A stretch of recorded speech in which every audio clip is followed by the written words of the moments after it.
પાણી ભરાઈ જવાના સમાચાર છે તે સામે આવ્યા છે। વાત કરીએ તો ખાસ વિદ્યાર્થીઓ શિક્ષકોને ભારે હાલાકીનો સામનો કરવો પડી રહ્યો છે।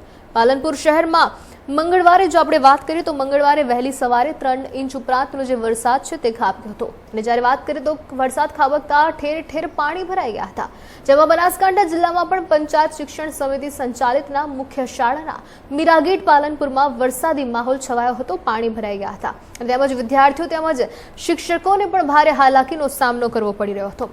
વાત કરીએ તો આ અંગે પણ ખાસ શાળાના પ્રિન્સિપાલ વર્ષાબેન પટેલે જણાવ્યું હતું કે અમારી આ શાળાના પાછળના ભાગે દબાણ થઈ જતા પાણી જવાનો માર્ગ છે તે બંધ થઈ ગયો છે અને જેના કારણે શાળામાં પાણી ભરાઈ ગયું છે અને જો કે આ બાબતે ખાસ તપાસ કરતા શાળાના પાછળનું જે બનાવેલા મકાન છે તે ચેમ્બરમાં કચરો આવી જતા તે કચરાનો નિકાલ કરાવતા પાણી ઓસરી ગયા હતા, પરંતુ આ પ્રશ્નનો કાયમી ઉકેલ કરાવવામાં આવે તેવી ખાસ બધાની માંગ છે, કારણ કે આ શાળામાં જે પ્રકારનું પાણી ભરાઈ ગયું છે, જે પ્રકારના આપ દ્રશ્ય જોઈ રહ્યા છો, પાલનપુર છે તે બનાસકાંઠાનું મથક પણ કહેવામાં આવે છે અને ત્યારે પાલનપુરમાં જ આ પ્રકારના જો દ્રશ્યો સર્જાશે તો બનાસકાંઠામાં જે બીજા ગામો છે તેમાં કેવી પ્રકારની પરિસ્થિતિ ઊભી થતી હશે તેવા પણ અત્યારે લોકોના મનમાં છે તે પ્રશ્નો ઊભા થઈ રહ્યા છે। જે પ્રકારે આપ જોઈ રહ્યા છો કે કેટલા બધા પાણી ભરાઈ ગયા છે, કહી શકાય કેટલા ઇંચ વરસાદ પણ પાલનપુરમાં ખાબક્યો છે। મંગળવારે વહેલી સવારથી જ અનેક વરસાદ ખાબક્યો છે, કહી શકાય તમામ રસ્તા પર માત્ર પાણી જેવા દ્રશ્યો જોવા મળી રહ્યા છે।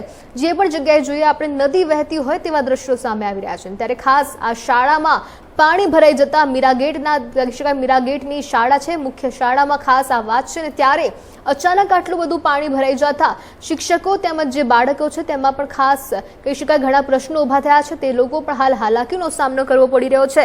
જે બાળકો શાળામાં આવી રહ્યા છે તેમને પણ આ બધા પાણીને અણગીને કહી શકાય તેમાં પાણીમાંથી બહાર આવવું પડતું હોય છે। પાણીમાં ચાલીને તેઓને શાળામાં જવા માટે, સ્કૂલમાં પ્રવેશવા માટે તેઓ પણ મજબૂર બન્યા છે।